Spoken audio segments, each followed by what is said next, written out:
Welcome back to Taronga TV, everyone. I'm with Beck, and she is a backyard to bush keeper here, looks after loads of Australian animals. Thanks for being with us, Beck. Thanks for having me. Who have we got here? So this is Lulu, and Lulu is a red kangaroo. And we also have our Kira, and she's a swamp wallaby. She is beautiful. Now, it's great to sit here with a female red kangaroo, Beck, because a lot of people come to the zoo and they go, oh, they're not very big, don't they?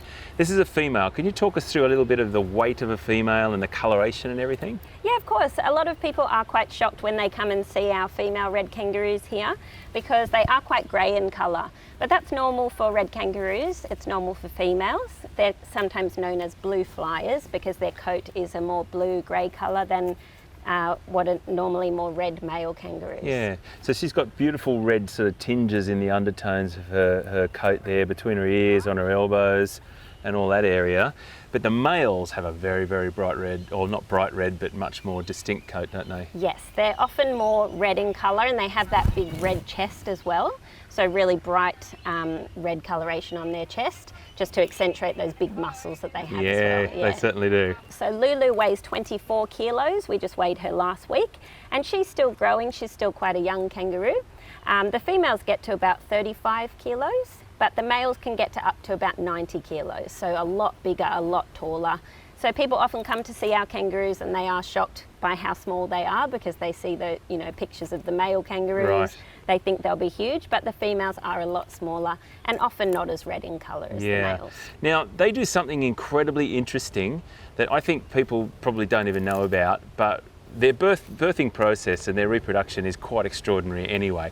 How a little jelly bean-sized, underdeveloped young crawls its way up into the pouch is phenomenal anyway.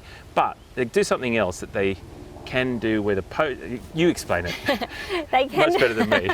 Hopefully. They can do something called embryonic diapause, which we've found out about 100 mammals can do around the world. Yep.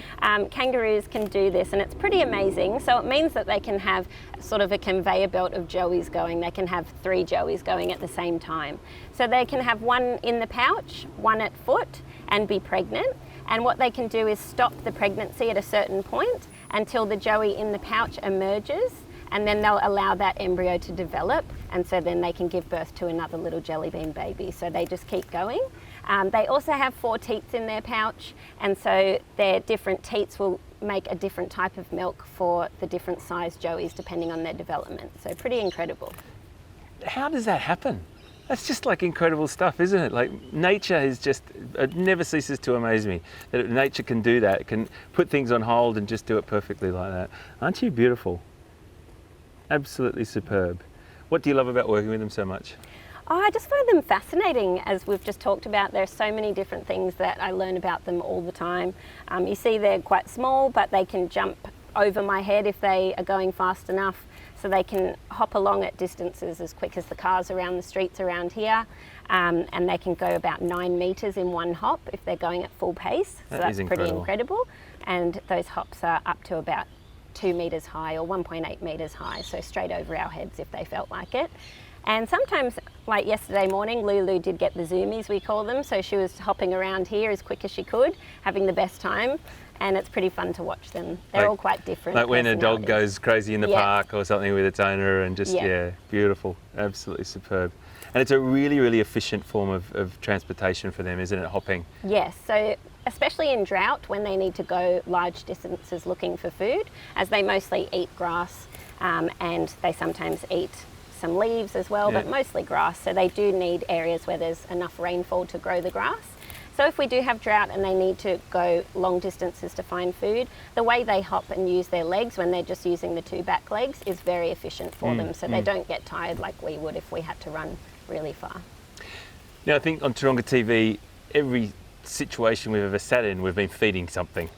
Food is a very on the top of the menu, excuse the pun, but in the wild they'd eat grasses, as you said. What have you got? You've got a floral bouquet there of beautiful food. Just to make sure she's, got something to choose from that she really enjoys.